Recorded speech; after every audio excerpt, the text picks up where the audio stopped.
Hello friends, कैसे हैं आप सभी। आशा करता हूं आप सभी अच्छे होंगे। तो एक बार फिर से मैं प्रशांत चौहान आप सभी का दिल खोल के स्वागत करता हूं आप सभी के अपने परिवार ऋषिकुल अकेडमी में। तो प्यारे साथियों, ज़्यादा समय वेस्ट ना करते हुए बढ़ते हैं हम अपनी अगली क्लास की तरफ। तो जहाँ तक मेरे याद है, कल जो हमारी नाउन की क्लास हुई थी तो वो हम उसमें सीख रहे थे यूज़ ऑफ अपोस्ट्रोफी एस। क्या सीख रहे थे? Use of apostrophe S. कि अपोस्ट्रोफी एस का प्रयोग हम कहाँ कहाँ करते हैं। ठीक है, तो उसमें कुछ जहाँ जहाँ उसका हम प्रयोग करते हैं कुछ तरीके हमने जान लिए थे। तो उसी में मैं लास्ट में एक नोट लिखाने वाला था, तो कुछ टेक्निकल प्रॉब्लम की वजह से मुझे क्लास वहीं बीच में ही समाप्त करनी पड़ी।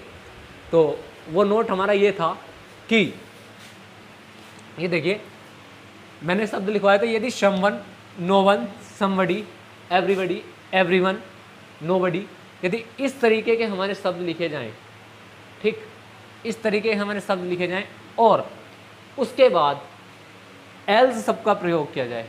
किस शब्द का? एल्स। तो जो हम उसका पोजेशन दिखाते हैं, यानी उसके बाद जो हम अपोस्ट्रोफी एस लगाते हैं, तो वो हम इन शब्दों के बाद ना लगाकर एल्स के बाद लगाते हैं। किसके बाद लगाते हैं? एल्स के बाद अपोस्ट्रोफी एस लगाते हैं। मेरे कहने का मतलब ये है कि यदि ये वाले हमारे शब्द लिखे जाएं तो उसके बाद यदि एल्स की कंडीशन बनती है तो उसमें हम अपोस्ट्रोफी एस इनके बाद नहीं, डायरेक्ट एल्स के बाद लगाते हैं। जैसे एग्जाम्पल के तौर पे मैं लिख दे रहा हूं कि this is not my book. ठीक,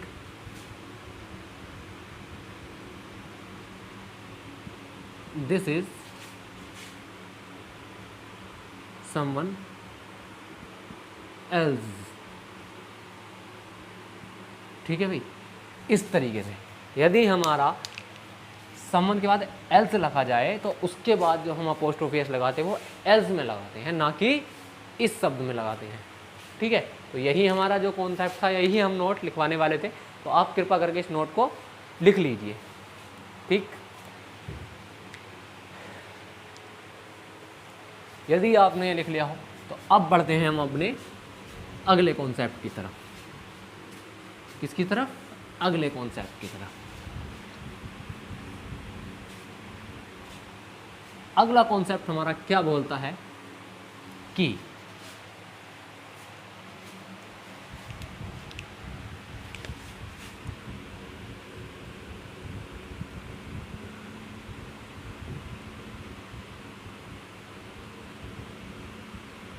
अगला कॉन्सेप्ट हमारा ये बोलता है कि कभी कभी क्या होता है कि हमारे पास एक नाउन दिया गया होता है। क्या दिया गया होता है? नाउन। उसके बाद अपोस्ट्रोफी एस दिया गया होता है। क्या दिया गया होता है? Apostrophe S. और यहीं पर वो सेंटेंस हमारा समाप्त हो जाता है। क्या हो जाता है? समाप्त हो जाता है। लेकिन यदि नाउन के बाद अपोस्ट्रोफी एस लगेगा तो हमें एक पता है कि उसके बाद क्या आएगा? उस नाउन का पोजीशन भी आएगा। आएगा नहीं आएगा? तो जब कभी हमारे सेंटेंस के अंदर ऐसी कंडीशन बनती है, क्या, कि यदि नाउन दिया गया है, नाउन के बाद अपोस्ट्रोफी एस, क्या दिया गया है? अपोस्ट्रोफी एस, और उसका ये पोजीशन जो है हमारा नहीं दिया जाता, ये जो पोजीशन है नहीं दिया जाता, उसका मतलब है कि उसी के अंदर उसका पोजीशन हमारा छुपा हुआ होता है। यानी पोजीशन कैसा होता है? हिडन होता है। और उसे हमें कैसे समझना पड़ता है? According to meaning. उसे हमें मीनिंग के अनुसार समझना पड़ता है कि इसका जो पोजीशन है वो क्या है। आई बात समझ में? अभी नहीं आई होगी, जब इसका एग्जाम्पल हम पढ़ेंगे तब और अच्छे से ये बात हमारे समझ में आएगी। ठीक, जैसे एक एग्जाम्पल मैं लिखता हूं कि राहुल्स हाउस is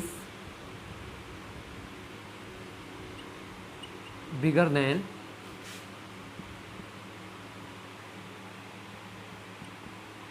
मोहित। ठीक है भाई, अब मैंने यहाँ पर ये सेंटेंस अपना ख़त्म कर दिया। कहाँ पर कि Rahul house is bigger then, sorry यह क्या आएगा, बिगर देन मोहित।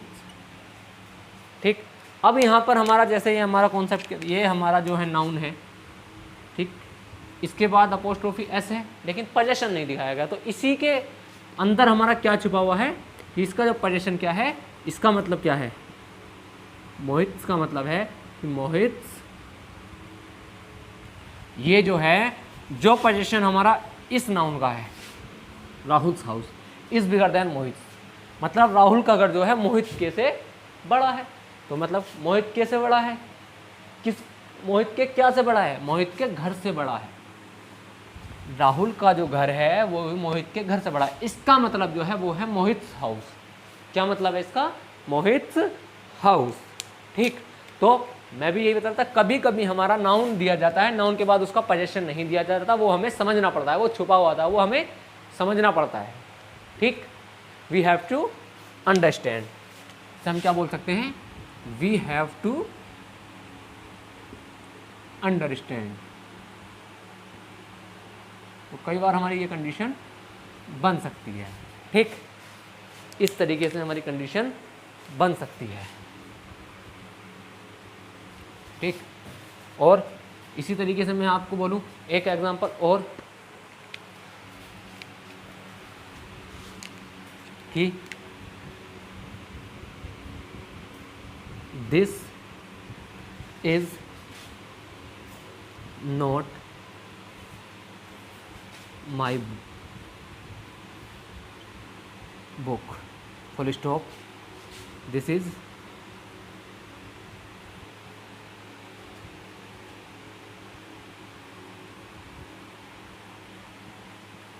Full stop.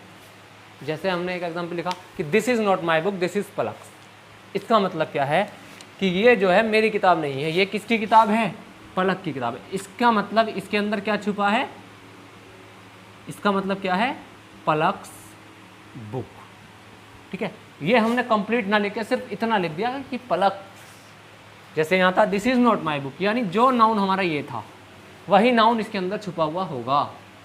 ठीक है नहीं, तो वैसे ही हमने क्या लिखा, पलक्स। ठीक, एक एग्जांपल और हम देख सकते हैं इसका, बहुत ही प्यारा सा एग्जांपल है कि ही वेंट टू डेंटिस्ट। ठीक, अब इसका मतलब क्या है कि वह डेंटिस्ट के पास गया है, ही वेंट टू डेंटिस्ट। अब इसका मतलब क्या है, ये जो हमारा डेंटिस्ट लिखा हुआ है, डेंटिस्ट कहाँ बैठता है, डेंटिस्ट कहाँ बैठता है, सीधी सीधी बात है, या तो क्लिनिक में बैठेगा डेंटिस्ट, तो कहाँ बैठेगा, क्लिनिक में बैठेगा। तो इसका मतलब डेंटिस्ट का मतलब क्या है, डेंटिस्ट का रिलेशन इस टाइम यहाँ किससे है, क्लिनिक से है। इसका मतलब है he went to dentist clinic, वह डेंटिस्ट के क्लिनिक पर गया। क्या मतलब है इसका, कि वह डेंटिस्ट के क्लिनिक पर गया। तो यही हमारा कॉन्सेप्ट था। क्या कॉन्सेप्ट था, यदि हमारा नाउन दिया गया हो और उसके बाद अपोस्ट्रोफी एस दिया गया और उसे वहीं पर छोड़ दिया जाए और उसका पोजीशन नहीं दिया जाए, तो हमें समझना पड़ता है उसके मीनिंग के अनुसार कि सेंटेंस के अंदर क्या मीनिंग है, उस मीनिंग के अनुसार हम समझेंगे कि इसका पोजीशन क्या है। ये हमारा कॉन्सेप्ट बस इतना सा था। ऐसे बहुत सारे एग्जाम्पल हो सकते हैं, ये 3 एग्जाम्पल्स मैंने आपको बता दिए। ठीक है, और आप जल्दी से इसे नोट कर लीजिए। ठीक, इसके बाद हम जल्दी से चल बढ़ेंगे अपने अगले कॉन्सेप्ट की तरफ। अगला कॉन्सेप्ट हमारा क्या बोलता है। ठीक है भाई, जल्दी जल्दी लिखिए। चलिए,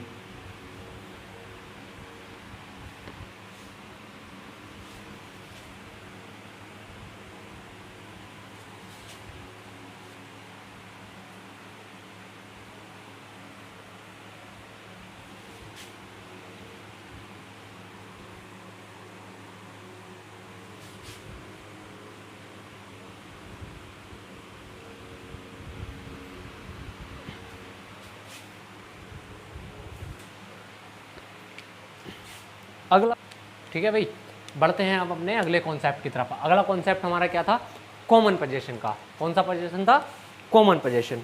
कॉमन पोजीशन हम किस प्रकार से दिखा सकते हैं, देखिए मान लीजिए हमारे पास एक व्यक्ति ये है, ठीक है, दूसरा व्यक्ति ये है। यदि ये दोनों ही व्यक्ति एक ही चीज़ पर अपना अधिकार दिखाएं तो हम उसे किस प्रकार दिखा सकते हैं कि मान लो एक हमारे पास ये गाड़ी है, क्या है, एक हमारे पास ये गाड़ी है, ठीक है, और ये गाड़ी इसकी भी है और ये गाड़ी इसकी भी है। मतलब ये जो है ये दोनों की ही हमारी गाड़ी है, इस पर इसका भी इतना ही अधिकार है, इस व्यक्ति का भी इतना ही अधिकार है। तो हम ये वाला जो पोजीशन है वो किस तरीके से दिखाएंगे, ठीक है, ये वाला जो पोजीशन है हम वो किस तरीके से दिखाएंगे। तो इस कंडीशन में हमारा क्या बनता है कि हमारे पास कोई हमारा नाउन दिया गया होगा, ठीक, नाउन प्लस उसके बाद एंड, नाउन एंड प्लस फिर नाउन दिया गया होगा, ठीक, फिर उस पर अपोस्ट्रोफी एस दिखाया जाएगा और अपोस्ट्रोफी एस दिखाने के बाद उसके बाद उन दोनों का जो कॉमन पोजीशन है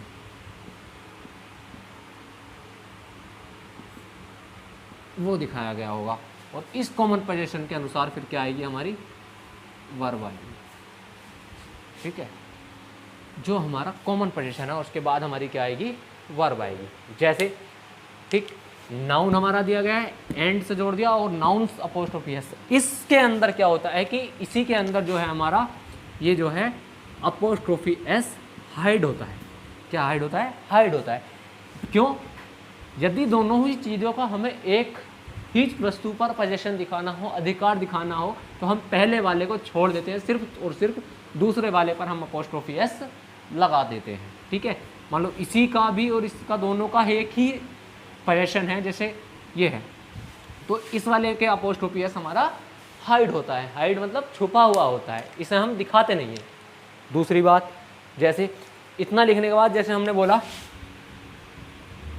एग्जाम्पल रोहित एंड शिवम, ठीक, अब इज या आर रेडी टू लीव,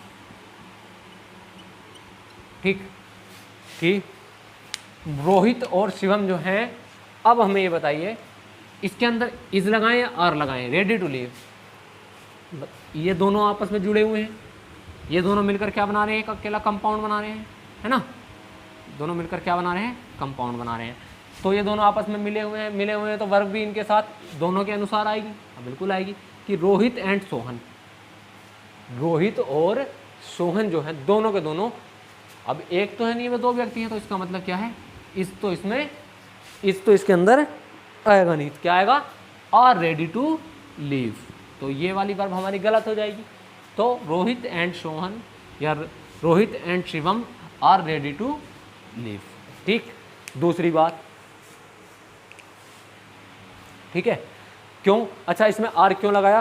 क्योंकि ये हमारे दो नाउन हैं, ठीक है, ये हमारे दो नाउन हैं, एक इसके अनुसार इज, एक इसके अनुसार इज, दोनों का इज जोड़कर हमारा क्या बना? आर बना। क्या बना? आर बना, ठीक है, इसलिए हमने इसमें क्या लगाया? लीव। अगली देखो, एक एग्जाम्पल और देखते हैं। अब जो मैंने एग्जाम्पल बताने वाला था वो ये था कि हमने लिखा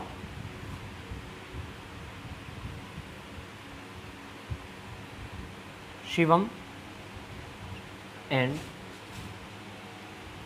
रोहित, अब अपोस्ट्रोफी एस हमने लगाया, ठीक, शिवम एंड रोहित। अब हमने क्या लिखा यहाँ? लैपटॉप, ठीक, उसके बाद हैज़ या हैव बीन रिपेयर्ड,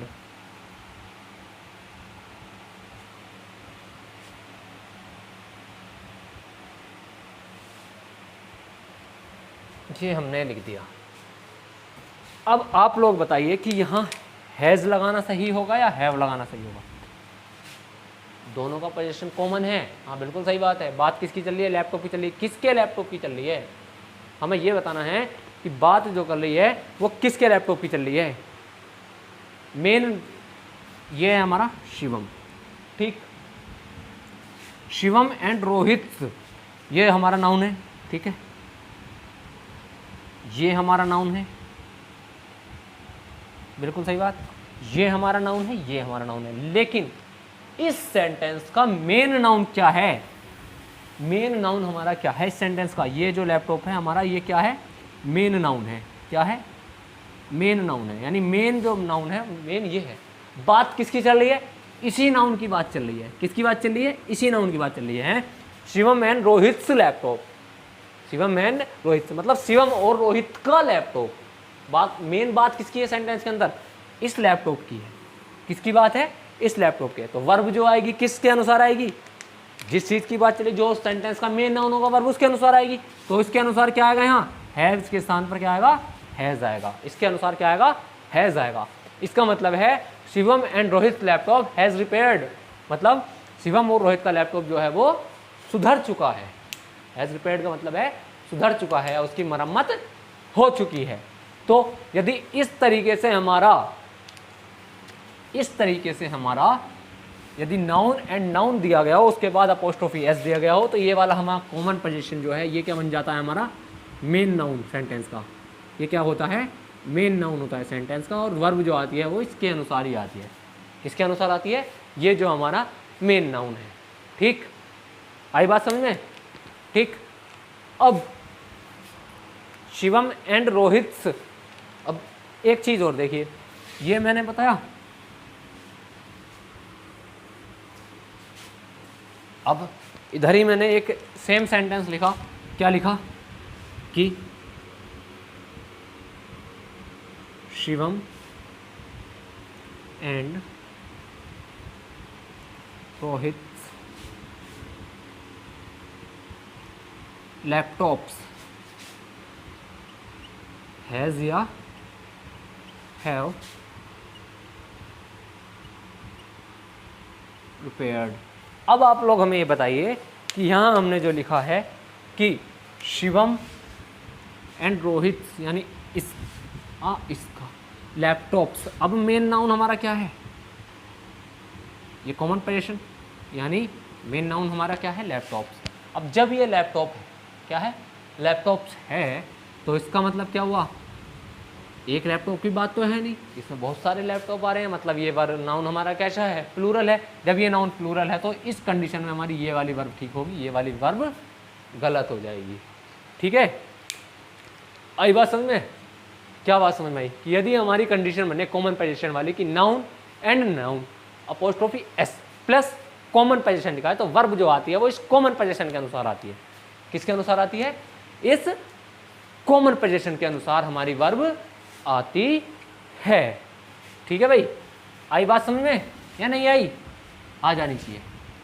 ठीक, तो ये कॉन्सेप्ट हमारा सिर्फ ये चीज़ हमें बताता है। क्या बताता है? कि यदि हमारा कॉमन पोजीशन दिखाया जाए तो वर्ब जो आएगी हमारी कॉमन पोजीशन के अनुसार आएगी। और कॉमन पोजीशन हम दिखाएंगे कैसे?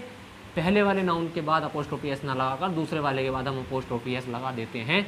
इसका मतलब क्या है? कि दोनों का वो कॉमन पोजीशन दर्शाता है। आई बात समझ में? ठीक है, चलिए अब जो हमारा अगला कॉन्सेप्ट है वो क्या कहता है? कि अब जो हमारा अगला कॉन्सेप्ट है वो क्या कहता है? जैसे स्प्लिट पोजीशन। स्प्लिट का मतलब क्या है?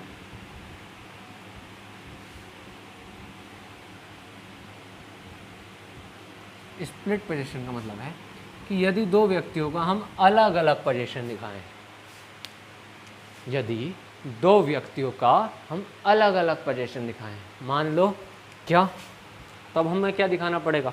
यदि हमारे पास एक नाउन ये है अपोस्ट्रोफी एस, ठीक है, उसका पोजीशन, ठीक, और एंड से हमने उसे जोड़ दिया। फिर दूसरा नाउन हमने लिखा, उसके बाद अपोस्ट्रोफी एस, और उसे भी हम उसके बाद हमने क्या दिखा दिया? पोजीशन हमने उसका कर दिया। पहले क्या लिखा? नाउन पोजीशन उसका, फिर नाउन अपोस्ट्रोफी एस, फिर उसका पोजीशन हमने लिख दिया।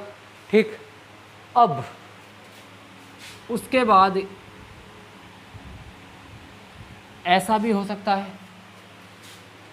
कैसा कि इन दोनों का पोजीशन हमारा अलग अलग हो। जैसे इसका पोजीशन हमारा अलग है, इसका पोजीशन हमारा अलग है, इसका मतलब दोनों का पोजीशन हमारा कैसा है, अलग है।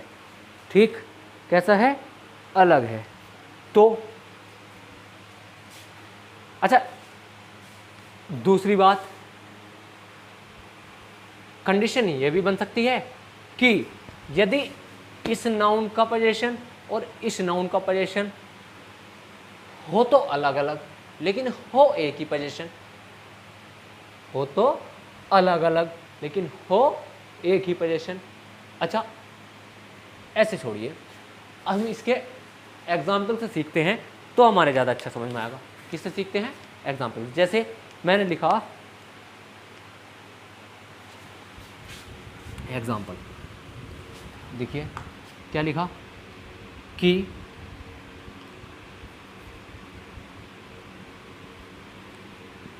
शिवम्स लैपटॉप, ठीक है, एंड रोहित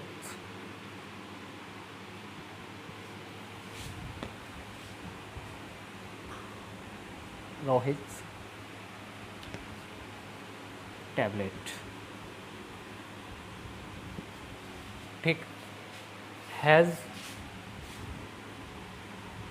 या हैव बीन सोल्ड। अब मुझे एक चीज़ बताइए, क्या कि शिवम्स लैपटॉप एंड रोहित्स टैबलेट, ठीक है, शिवम्स लैपटॉप एंड रोहित्स टैबलेट हैज़ या हैव बीन सोल्ड, क्या आएगा इसमें? आपको क्या लग रहा है, हैज़ आएगा या हैज़ आएगा, क्या आएगा? देखिए, मेन चीज़ हमारी क्या है, मेन चीज़ हमारी क्या है कि एक तो एक सब्जेक्ट हमारा, एक पोजीशन हमारा ये है, एक वर्ब तो इसके अनुसार बनती है। यदि हैज़ लगाएंगे तो हैज़ इसके अनुसार बनती है, बनती है नहीं बनती है, बिल्कुल बनती है। दूसरी वर्ब इसके अनुसार बनती है, इसके अनुसार भी क्या आएगी, हैज़ बनेगी। मतलब शिवम से लैपटॉप की भी बात चल रही है, यानी शिवम के लैपटॉप की भी बात चल रही है, और किसकी बात चल रही है, रोहित के टैबलेट की भी बात चल रही है। शिवम के लैपटॉप की भी बात चल रही है, रोहित के टैबलेट की भी बात चल रही है। इसका मतलब ये दोनों के दोनों अलग अलग हैं, अलग अलग हैं, अलग अलग हैं, मतलब ये दोनों जुड़ेंगे। जब दोनों जुड़ कर दोनों एक सब्जेक्ट बनाएंगे तो इसके अनुसार हैज़ प्लस हैज़ बराबर क्या बनाता है, हमारा हैव बनाएगा। तो ये हैव हमारा गलत हो जाएगा। तो क्या आएगा यहाँ, हैव बीन सोल्ड, यानी शिवम का लैपटॉप और रोहित की टैबलेट दोनों की दोनों कैसी हो चुकी है, बेची जा चुकी है। क्या हो चुका है, बेची जा चुकी है। ठीक, अब ये बात हमारी सही है, हाँ बिल्कुल सही है। अब दूसरी बात, यदि हम एक एग्जाम्पल और लिखें, क्या एग्जाम्पल लिखते हैं कि हमने क्या लिखा, शिवम्स लैपटॉप, ठीक, एंड रोहित लैपटॉप हैज़ या हैव बीन सोल्ड।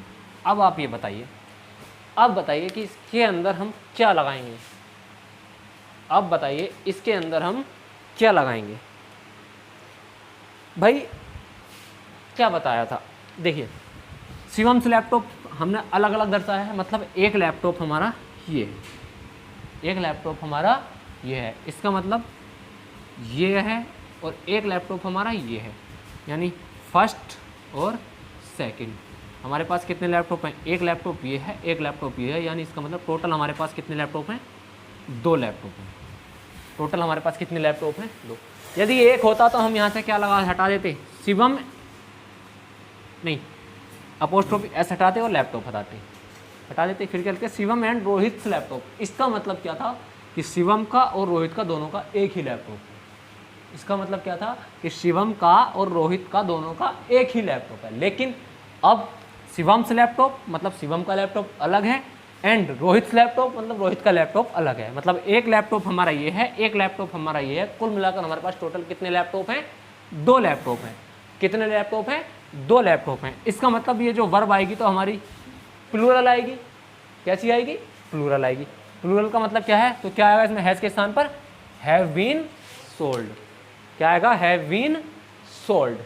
आई बात समझ में? बिल्कुल सही बात। ठीक, इसके बाद दूसरी बात, ये बात समझ में आई? ठीक, हाँ बिल्कुल समझ में आई। तो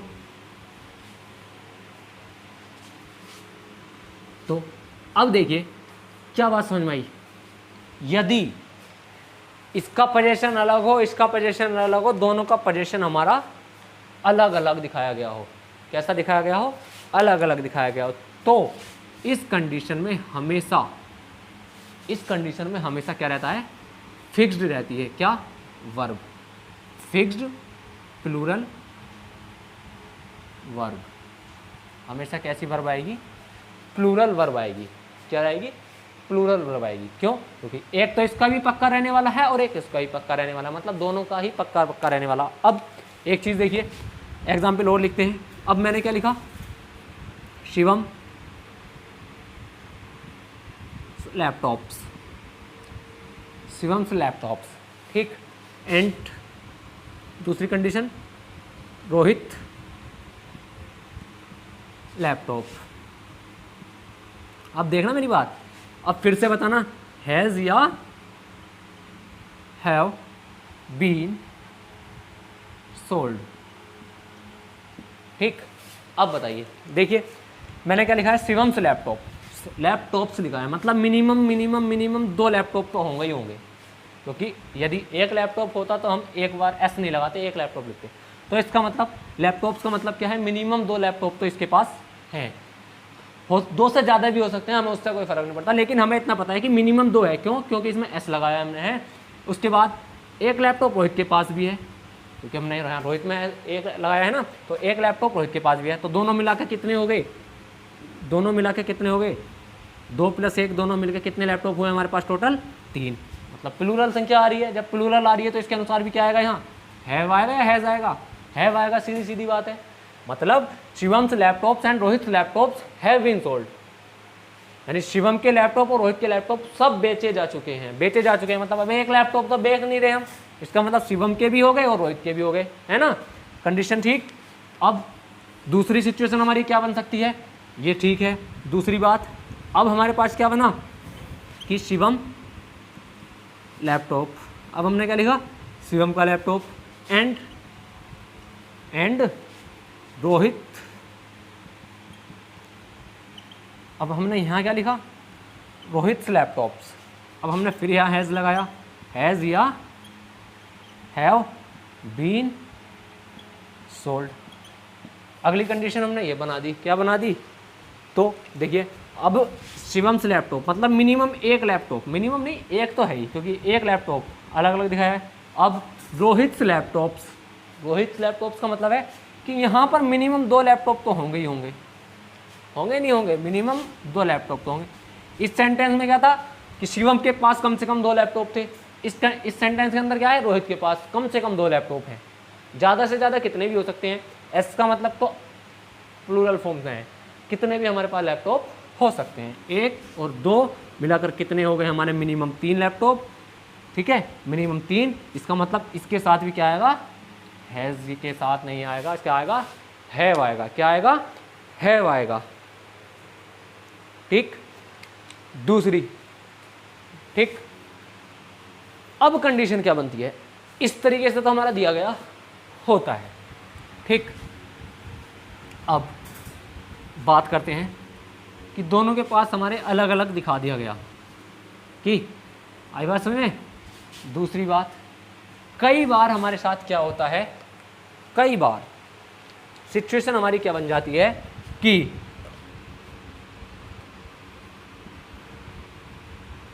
हमने क्या लिखा? शिवम्स एंड रोहित, इस तरीके से हमने लिख दिया। क्या लिखा? शिवम्स एंड रोहित। अब हमने क्या लिखा यहाँ?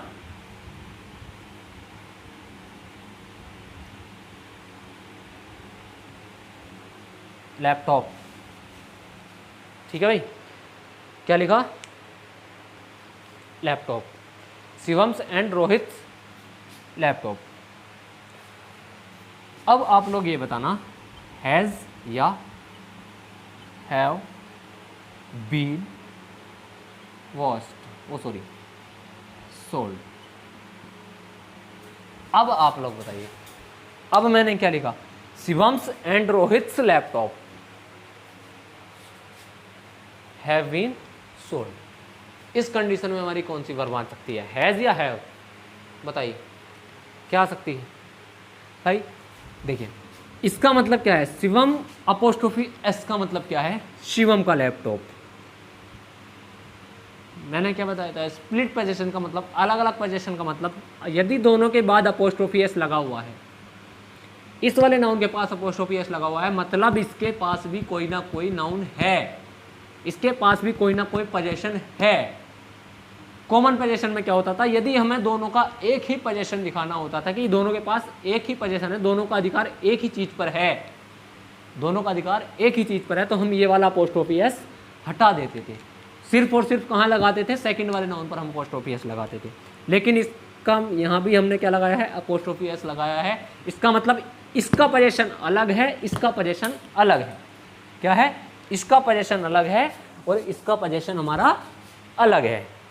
तो मिनिमम एक लैपटॉप इसका भी होगा, मिनिमम एक लैपटॉप तो ये है ही, दिखा हुआ है हमारे सीधे। तो जब हमारे पास दो लैपटॉप हैं तो दो के साथ क्या आएगा? हैव आएगा। क्या आएगा? हैव आएगा। अब कुछ बच्चे क्या करेंगे, क्या देखेंगे कि शिवम एंड रोहित की सब, जब यहाँ पर दो लैपटॉप हैं, मतलब इसके बाद क्या लगाया गया है? सिर्फ एक लैपटॉप। इसमें एस हमने नहीं लगाया, एस तो नहीं लगाया, इसका मतलब एक लैपटॉप है। तो कुछ बच्चे इसके अनुसार क्या लगा देंगे? हैज़ लगा देंगे। तो वो सेंटेंस हमारा गलत हो जाएगा। क्यों? क्योंकि ये तो देखो कि शिवम के पास भी अपोस्ट्रोफी एस है, इसका मतलब इसका पोजीशन भी कुछ ना कुछ है। इसका मतलब भी कंडीशन हमारी ये भी बन सकती है, कौन सी? कि जैसे हमने ये लिखा, कंडीशन हमारी ये भी बन सकती है कि Shivam and Rohit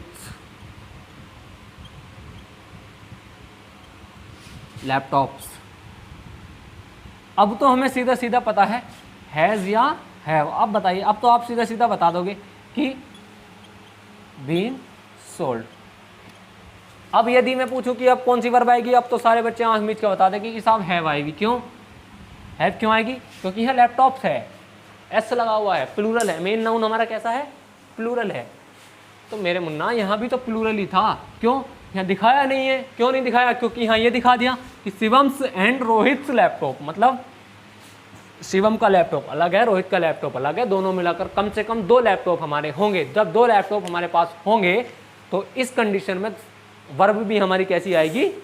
plural he verb हमेशा आएगी। ठीक, कैसी वर्ब आएगी? प्लूरल ही वर्ब हमेशा आएगी। तो मैंने क्या लिखा था? Nouns position and nouns position plus fixed plural verb.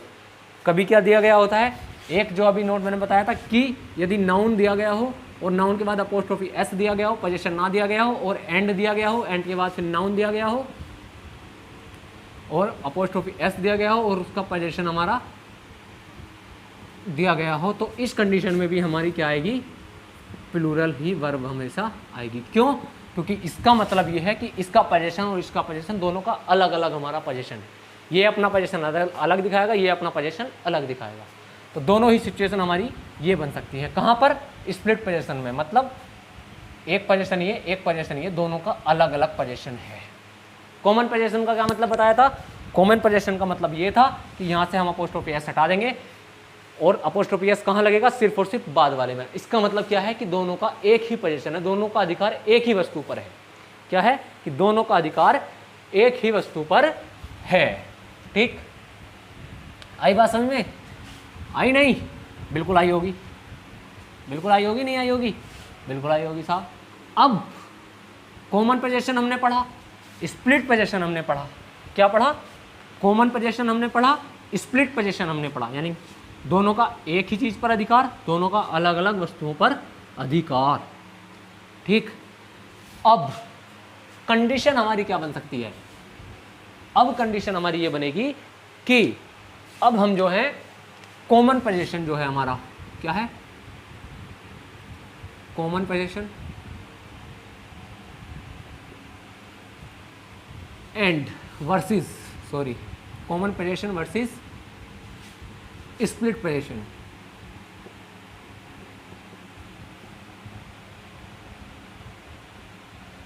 अब हम इन दोनों के बीच में लड़ाइयाँ करवाएंगे। क्या करवाएंगे? लड़ाइयाँ करवाएंगे, हैं? क्योंकि जब तक तोड़ेंगे नहीं तब तक छोड़ेंगे नहीं। तो अब थोड़ी सी हम इनके बीच में लड़ाई करवाते हैं, क्या कि किस प्रकार से हमारा हो सकता है। एक सेंटेंस हमने लिखा, there is no money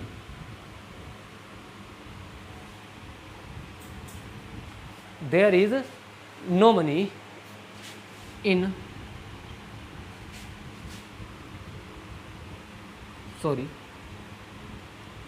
Shivam's and Rohit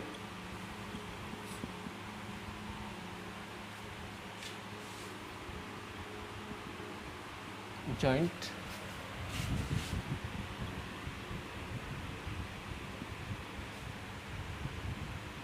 एक सेंटेंस हमने ये लिखा है, क्या लिखा है? There is no money in Shivam's and Rohit's joint account. अब हमारे पास सेंटेंस ये है कि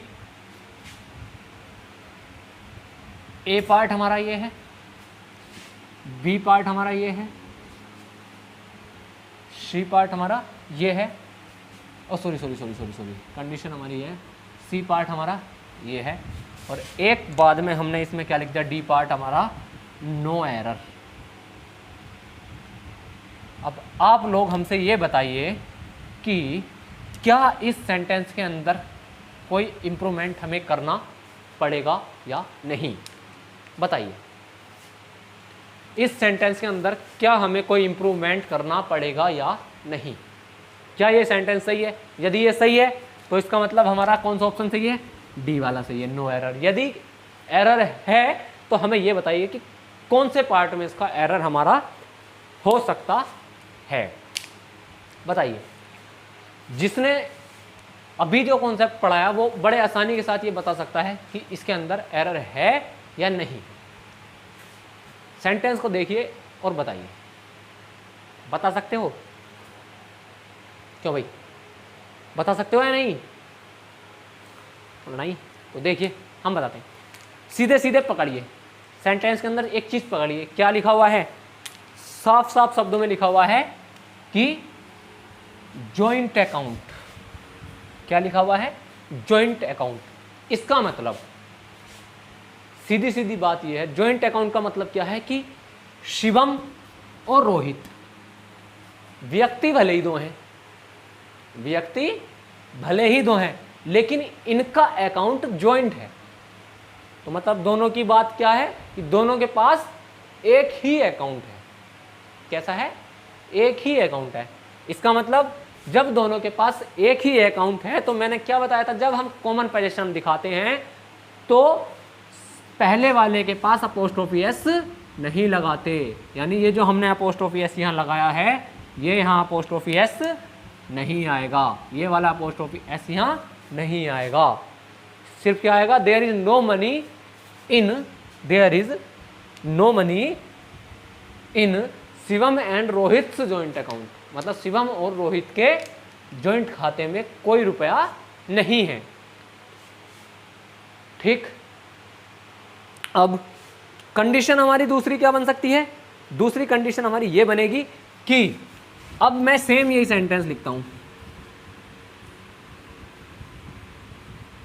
देयर इज नो मनी, है ना, there is no money in Shivam's, apostrophe S हमने लगाया, एंड रोहित्स अकाउंट। अकाउंट के स्थान पर हमने क्या लिखा? Bank account.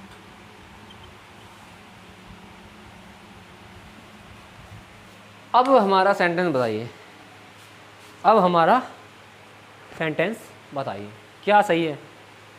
अब हमारा सेंटेंस बिल्कुल सही है। क्यों? अब यहाँ पर जॉइंट अकाउंट नहीं है। जॉइंट अकाउंट का मतलब क्या था, दोनों का एक ही। अब यहाँ पर कंडीशन हो भी सकती है कि इन दोनों का एक ही अकाउंट हो भी सकता है, नहीं भी हो सकता। अब हम इसमें कोई हाथ में नहीं है। क्यों? क्योंकि देयर इज नो मनी, कोई पैसा नहीं है इन शिवम्स। अभी हम यही बोल सकते हैं कि शिवम्स का मतलब क्या है, शिवम के अकाउंट में, ठीक। और हम ये भी बोल सकते हैं रोहित बैंक अकाउंट और रोहित के अकाउंट में। अब हमारे साथ दोनों ही कंडीशन है, क्या कि ना तो शिवम के अकाउंट में कोई पैसा है, ना ही रोहित के अकाउंट में कोई पैसा है। दोनों के दोनों कैसे हैं, भिखारी हैं। कैसे हैं, भिखारी हैं। दोनों के अकाउंट में हमारे पास कोई रुपया नहीं। यहाँ पर क्या दिया गया था, जॉइंट। जॉइंट से हमने क्या पकड़ा कि दोनों का पोजीशन सेम है, मतलब दोनों एक ही चीज़ के बारे में बात करना है, तो इसका मतलब अपोस्ट्रोफी एस इसमें नहीं आएगा। क्या नहीं आएगा, अपोस्ट्रोफी एस इसमें नहीं आएगा। ठीक है भाई, आई बात समझ में? ठीक। अब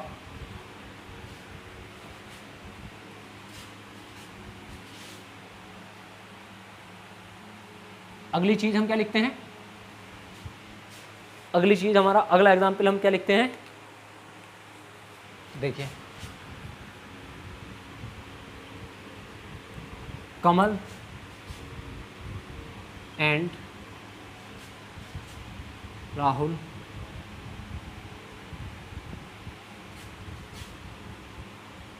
कार। क्या लिखा हमने, Kamal's and Rahul's cars has या हैव बीन वॉश्ड। कि कमल्स एंड राहुल्स कार्स, ठीक है।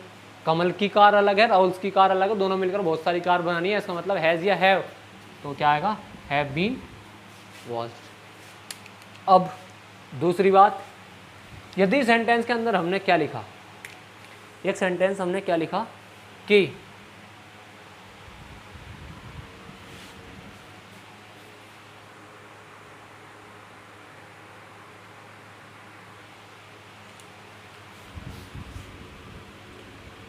आई नो, मैं जानता हूँ, अबाउट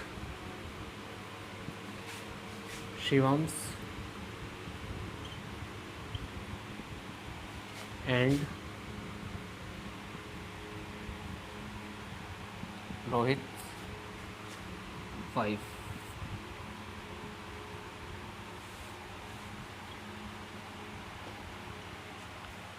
अब आप लोग ये बताइए कि क्या हमारे पास से सेंटेंस सही है, क्या आएगा, वाइफ आएगा या वाइफ्स आएगा, क्या आएगा? देखिए सीधी सीधी बात है, शिवम्स यानी शिवम की वाइफ अलग है, ठीक है, रोहित की वाइफ अलग है, मतलब दोनों मिलाकर एक तो वाइफ हो नहीं सकती, दोनों की दोनों कैसी होंगी, अलग अलग होंगी। तो इसका मतलब इसमें क्या आएगा, वाइफ आएगा, ठीक है। तो यदि हम यहाँ पर एक कंडीशन और भी हो सकती थी, क्या कि यहाँ पर हम अपोस्ट्रोफी एस हटा देते, क्या लगाते, शिवम एंड रोहित वाइफ या वाइफ। अब आप हमें बताइए कि एक सेंटेंस हमने सेम ये लिखा कि शिवम रोहित वाइफ या वाइफ। अब हमारा क्या होगा, क्या हमारा सेंटेंस सही है? नहीं है। क्यों? अब इसके अंदर क्या कमी है, देखो सबसे पहली कमी तो ये है कि यहाँ अपोस्ट्रोफी एस आएगा। क्यों? क्योंकि दोनों की मिलाकर एक वाइफ हो नहीं सकती, दोनों की मिलाकर एक वाइफ नहीं हो सकती। अब यहाँ महाभारत तो चल नहीं रही कि 5 पांडवों की एक ही वाइफ थी, नहीं, यहाँ महाभारत तो चलेगी नहीं, हमें अकॉर्डिंग टू लाइफ चलना पड़ेगा, ठीक है। तो यहाँ शिवम्स एंड रोहित की दोनों की अलग अलग वाइफ आएंगी, तो यहाँ वाइफ तो होने का मतलब नहीं, वाइफ्स आने हैं 110%, ठीक है। तो ये कंडीशन हमारी बनती है common possession versus split possession की। किसकी? Common possession versus split possession में क्या क्या हमें देखने को मिल सकता है दोनों का। अब वो हमें सेंटेंस समझना पड़ेगा खुद कि किस तरीके से हम इसमें सीख सकते हैं कि कॉमन पोजेशन कहाँ यूज़ होगा, स्प्लिट पोजेशन कहाँ यूज़ होगा। वो थोड़ा सा सेंटेंस का मीनिंग या सेंस देख के हम खुद बताएंगे, सेंटेंस का मीनिंग या सेंस देख के हम खुद बताएंगे, ठीक है। अब अगला कॉन्सेप्ट हमारा क्या बोलता है, अगला कॉन्सेप्ट हमारा बोलता है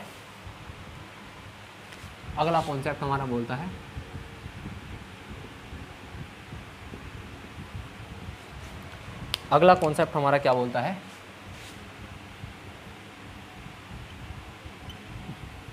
ऑक्सफोर्ड कोमा।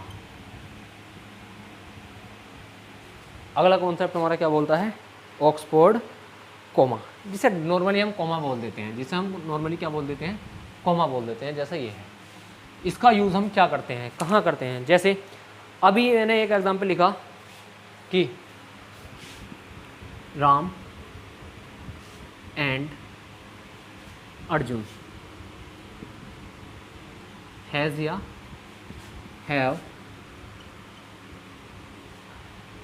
कम। मैंने क्या लिखा, Ram and Arjun has come. अब आप इसके अनुसार बताइए क्या आएगा, कि राम और अर्जुन दोनों की बात है, दोनों आए होंगे, तो इसका मतलब हैज़ तो इसमें आएगा नहीं, क्या आएगा, हैव। सीधी सीधी बात है, बिल्कुल सत्य बात है कि इसमें क्या आएगा, हैव आएगा। दूसरी कंडीशन, अब मैंने क्या लिखा, राम, अब देखना, अब समझना, राम एंड, क्या लिखा मैंने, राम एंड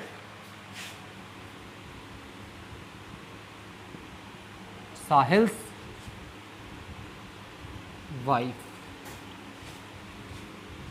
हैज या हैव कम। अब मैंने क्या लिखा, Ram and Sahil's wife has या हैव कम। तो मुन्ना, जब हमें दोनों व्यक्ति अलग अलग दिखाने हो, मतलब राम एंड साहिल्स वाइफ, अब यदि हम, अब समझना, अब यदि हम यहाँ ये लिखते हैं तो डायरेक्ट आपके दिमाग में क्या बात आएगी कि मतलब राम एंड साहिल, मतलब साहिल के बाद, साहिल के पास क्या लगा हुआ है, अपोस्ट्रोफी एस लगा हुआ है, साहिल के पास अपोस्ट्रोफी एस लगा हुआ है, इसका मतलब ये कॉमन पोजीशन दर्शाएगा क्या। यदि हम सेंटेंस को इस तरीके से लिख देते हैं क्या, कि Ram and Sahil's wife have या हैव कम, इसका मतलब यदि इस तरीके से लिखते हैं तो सेंटेंस का मीनिंग है कि राम और साहिल्स वाइफ यानी इन दोनों की एक ही पत्नी है। इस सेंटेंस का क्या मीनिंग है कि इन दोनों की एक ही पत्नी है, ये जो वाइफ है ये दोनों की है।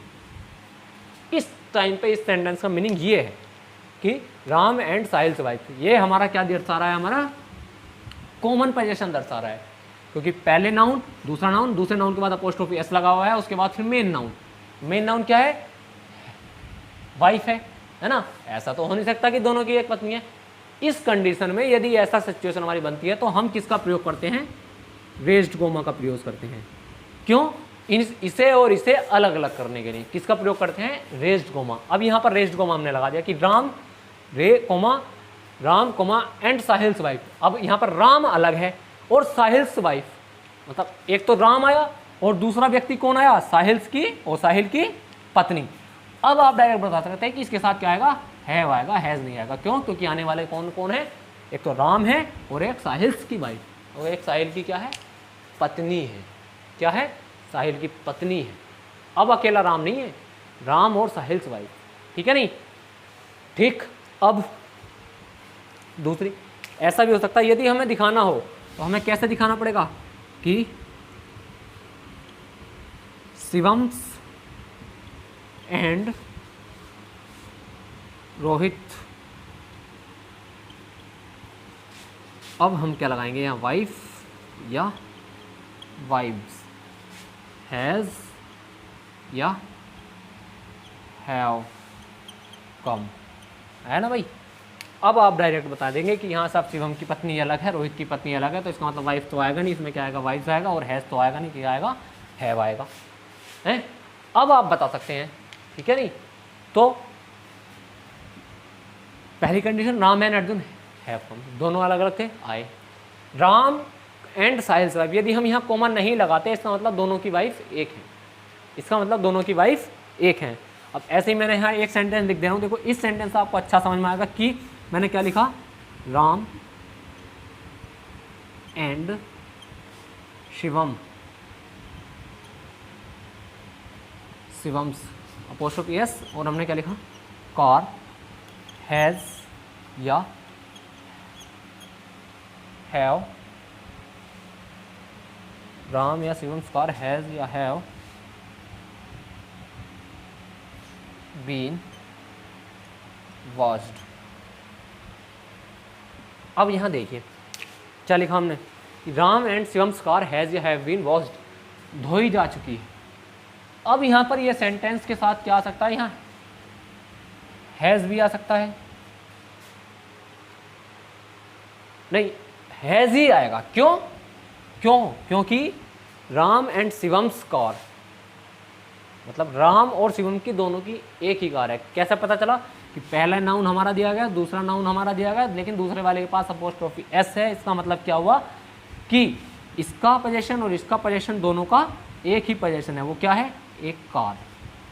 तो इसके साथ क्या आएगा, हैज़। अब यदि हम एस लगा देते तो क्या आ जाता है, यहाँ हैव आ जाता।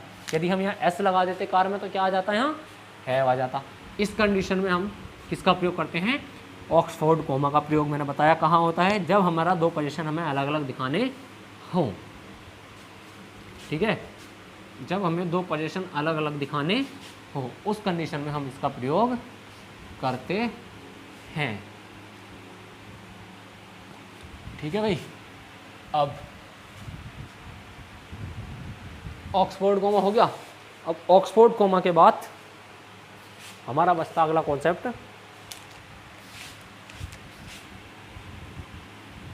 Raised coma. क्या बचता है, रेज्ड कोमा। रेज्ड कोमा क्या होता है, रेज्ड कोमा कहाँ हम प्रयोग करते हैं। अब देखिए, मैंने एक सेंटेंस लिखा, I do not do this work, मैं यह कार्य नहीं करता हूँ। I do not do this work. अब हमने यहाँ ये सेंटेंस लिखा, बिल्कुल सही सेंटेंस है, बिल्कुल सही सेंटेंस है। दूसरा, इसी का एक रूप और हम लिख देते हैं, क्या कि आई डी ओ एंट, I don't do this work, do this work. ठीक। अब देखिए, अब हमारे पास जो सिचुएशन हमारी बनती है, अब ये वाला जो हमारा कोमा है, ये वाला जो हमारा कोमा है, इसे ही हम क्या बोलते हैं, रेज्ड कोमा बोलते हैं। क्या बोलते हैं, रेज्ड कोमा बोलते हैं। कौन सा वाला, ये वाला, ये वाला जो हमारा कोमा है। डू नॉट को मिलाकर हमने क्या बनाया, डोंट। डू नॉट को मिलाकर हमने क्या बनाया, डोंट बनाया। इसका मतलब ये वाला जो कोमा है, ये कैसा कोमा है, रेज्ड कोमा है। ठीक है। जैसे हम क्या बोल देते हैं कभी कभी, जैसे हम मैडम है, क्या बोल देते हैं, मैडम। मैडम को मिलाकर हमने क्या बनाया, एम ए एम, है ना। मैडम को मिलाकर हमने क्या बनाया, एम ए एम। ये बनता है मैम, इसको हम बोलते हैं मैम, शॉर्ट फॉर्म में। अब कुछ बच्चे क्या बोलते हैं कि मैम, ये वाला मैम, नालायको ये गलत है, ये क्या है, गलत है। मैम हमारा जो बनेगा ये बनेगा। ये हमारा किसका प्रयोग हुआ है, रेज्ड कोमा का। ये हमारा किसका प्रयोग हुआ है, रेज्ड कोमा का हमारा ये प्रयोग क्या है, जब हम दो शब्दों को जोड़कर एक ही सेंटेंस बनाते हैं। जैसे, ठीक है, जब हम दो शब्दों को जोड़कर एक ही वर्ड बनाते हैं, है ना, तो वो रेज्ड कोमा की सहायता से हम करते हैं। किसकी सहायता से करते हैं, रेज्ड कोमा की सहायता से हम करते हैं। जैसे मैंने एक चीज़ क्या लिखी यहाँ पर, it is my duty, it is my duty to serve my country. मैंने क्या सेंटेंस लिखा, it is my duty to serve my country. तो इसका मतलब इस सेंटेंस को हम इस तरीके से लिख सकते हैं कि it's my duty, it's my duty to serve my country. ठीक है भाई मुन्ना। अब ये जो हमारा क्या है, रेज्ड कोमा है, ये क्या है हमारा, रेज्ड कोमा है। क्या है ये हमारा, रेज्ड कोमा है। ठीक है भाई। तो प्यारे साथियों, जैसा कि अब बढ़ते हैं हम अपने अगले कॉन्सेप्ट की तरफ। क्या, अब बढ़ते हैं हम अपने अगले कॉन्सेप्ट की तरफ। अगला कॉन्सेप्ट हमारा क्या है, concept number next.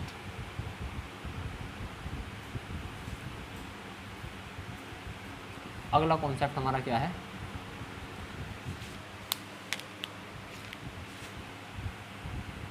Use of of. इस ऑफ का प्रयोग, इसका मतलब क्या है, यूज ऑफ ऑफ। इस ऑफ का प्रयोग हम कहाँ करते हैं, ठीक है। देखो सबसे पहली बात हमारा क्या है कि सबसे पहली कंडीशन हमारी क्या बन सकती है कि एक तो अपोस्ट्रोफी एस और ऑफ, इन दोनों का ही प्रयोग हम पोजीशन दिखाने के लिए करते हैं। POSSESSION, क्या दिखाने के लिए, पोजीशन दिखाने के लिए हम इसका प्रयोग किसका, अपोस्ट्रोफी एस और ऑफ, दोनों का प्रयोग हम किसके लिए करते हैं, पोजीशन दिखाने के लिए, ठीक। कंडीशन क्या है कि अपोस्ट्रोफी एस का प्रयोग और पोजीशन दिखाने के लिए हम इसका प्रयोग दोनों ही कंडीशन में कर सकते हैं, लिविंग थिंग्स, क्या लिविंग थिंग्स के लिए हम अपोस्ट्रोफी एस भी लगा सकते हैं और ऑफ भी लगा सकते हैं। अपोस्ट्रोफी एस और ऑफ हम दोनों लिविंग थिंग्स के लिए भी लगा सकते हैं और ऑफ भी इसके साथ हम लगा सकते हैं। लेकिन यदि बात हमारी नॉन लिविंग थिंग्स किया जाए, किस किया जाए, नॉन लिविंग थिंग्स किया जाए, बात हमारी नॉन लिविंग थिंग्स किया जाए, नॉन लिविंग थिंग्स के साथ हम क्या लगाएंगे, सिर्फ और सिर्फ नॉन लिविंग थिंग्स के साथ हम क्या लगाएंगे, सिर्फ और सिर्फ ऑफ का प्रयोग हम करेंगे। नॉन लिविंग थिंग्स के साथ हम किसका प्रयोग करते हैं, सिर्फ और सिर्फ ऑफ का प्रयोग हम करते हैं। इनके साथ हम अपोस्ट्रोफी एस का प्रयोग नहीं करते। नॉन लिविंग थिंग्स के साथ हम अपोस्ट्रोफी एस का प्रयोग नहीं करते, किसी भी कीमत पर हम इसका प्रयोग अपोस्ट्रोफी एस का नहीं करेंगे नॉन लिविंग थिंग्स के साथ। जैसे एक एग्जांपल मैंने लिखा कि the table slag have broken, ठीक है। क्या हमारा सेंटेंस सही है, निहायत ही गलत है। क्यों, क्योंकि हम टेबल जो है हमारा नॉन लिविंग थिंग है, नॉन लिविंग थिंग के साथ अपोस्ट्रोफी एस का प्रयोग हम नहीं करेंगे। इसका मतलब ये सेंटेंस हमारा गलत है। तो ये सेंटेंस सही कैसा बनेगा, ये सेंटेंस हमारा सही बनेगा, the legs of table have broken, टूट चुकी हैं, है ना। अब हमारा ये सेंटेंस सही है। क्यों, क्योंकि हमने इसमें ऑफ का प्रयोग कर दिया। तो इस कॉन्सेप्ट में बताने वाली बात यही थी कि नॉन लिविंग थिंग्स के साथ यदि हम उनका पोजीशन दिखाएंगे तो हमें ऑफ का प्रयोग करना है, लेकिन अपोस्ट्रोफी एस का प्रयोग हम लिविंग थिंग्स के साथ करते हैं सिर्फ और सिर्फ। ऑफ का प्रयोग हम लिविंग थिंग्स के साथ भी कर सकते हैं, ऑफ का प्रयोग हम लिविंग थिंग्स के साथ भी कर सकते हैं। जैसे इसका एग्जाम्पल, सीधा एग्जाम्पल मैंने बताऊं कि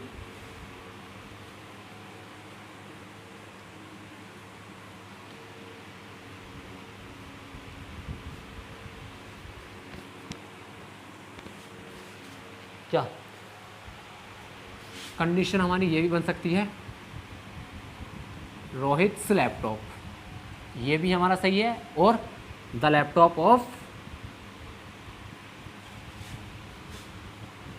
रोहित, सेंटेंस दोनों के दोनों हमारे 110% बिल्कुल सही है।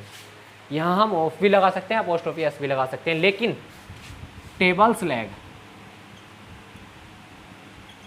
ये हमारा गलत हो जाएगा। लेकिन द लेग्स ऑफ टेबल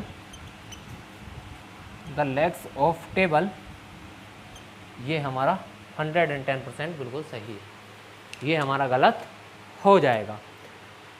ठीक है भाई, आई बात समझ में, ठीक। तो ये है हमारा ऑफ का प्रयोग। ऑफ का प्रयोग हम नॉन लिविंग थिंग्स और लिविंग थिंग्स दोनों के साथ कर सकते हैं, और ऑफ हमारा नॉर्मली एक प्रीपोजिशन भी होता है। ऑफ हमारा क्या होता है, एक प्रीपोजिशन भी होता है, ठीक। तो ये मत बोलना कि हमने क्या बताया कि ऑफ जो है सिर्फ किसका काम करेगा, पोजीशन का, ठीक है। पोजीशन तो ये दिखाएगा ही दिखाएगा, लेकिन साथ साथ ऑफ हमारा क्या भी होता है, ये प्रीपोजिशन भी होता है। क्या होता है, ये प्रीपोजिशन भी होता है। ये एज अ प्रीपोजिशन के रूप में भी हम इसका कार्य करते हैं। ठीक है भाई, आई बात समझ में। तो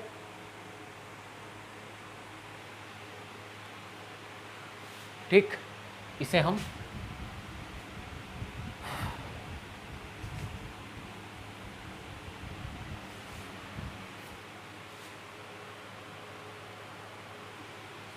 अब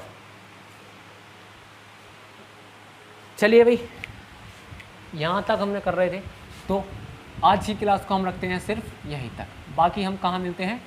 नेक्स्ट क्लास में। बाकी हम कहाँ मिलते हैं? नेक्स्ट क्लास में। तो प्यारे साथियों, तब तक हंसते रहिए, मुस्कुराते रहिए और देखते रहिए आप सभी का अपना प्यारा सा चैनल ऋषिकुल एकेडमी, और जुड़े रहिए हमारे साथ। तो तब तक अगली क्लास आए, तब तक वेट कीजिए, ठीक है। तो मिलते हैं अब अगली क्लास में। जय हिंद, जय भारत।